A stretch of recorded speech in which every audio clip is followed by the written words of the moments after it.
synthetic division, basically to determine whether or not x minus 2 is a factor of this polynomial function. Okay? So a couple things I want to do to set that up is, one, I'm looking at this x minus 2 basically as an x minus 2 equal to 0, so plus 2,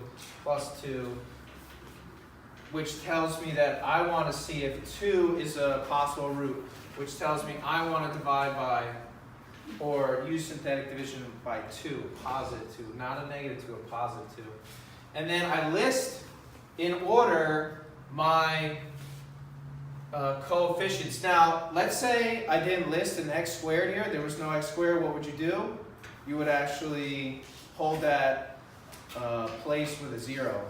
So let's say there was no 2x like this, it would look like negative 12, 0, and 3. But we're gonna work with it with a 2x. Okay?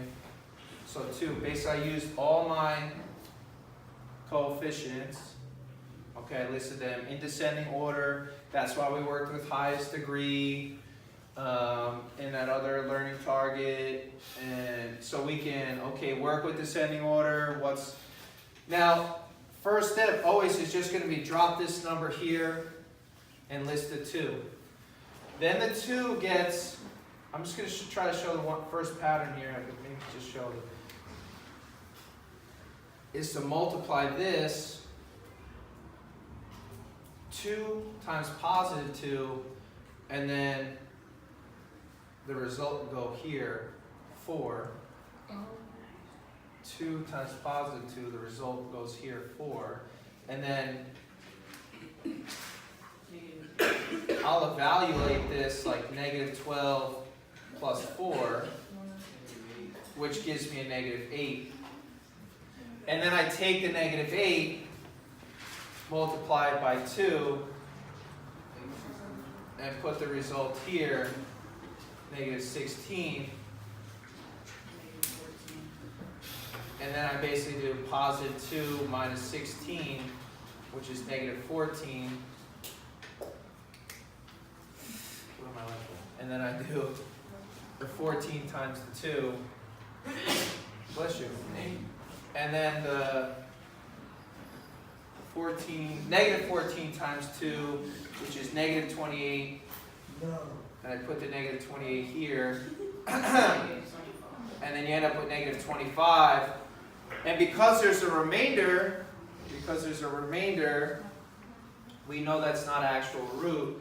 Now, if you wanted to list what x minus 2 divided by this is, actually you would list it as 2x squared minus 8x minus 14 minus 25 over x minus 2.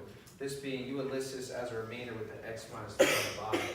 So if I actually use synthetic division to divide this polynomial function by this as a factor, okay, we're listing our coefficients, we're using our factor, not as a negative 2, as a positive 2, multiply, plug in, evaluate, multiply, plug in, evaluate.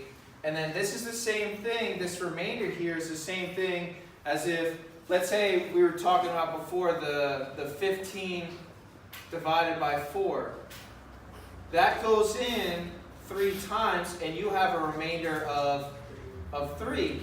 But what are you really saying? You're saying, well, 15 gets divided by 4 and there's 3/4 left over. So what I divided by ended up going on as a denominator because this can't basically end up being a rational number. I can get an integer from this. It doesn't go evenly. So that's why I end up with a remainder. That's why I show, okay, I got 25 over x minus 2 left over.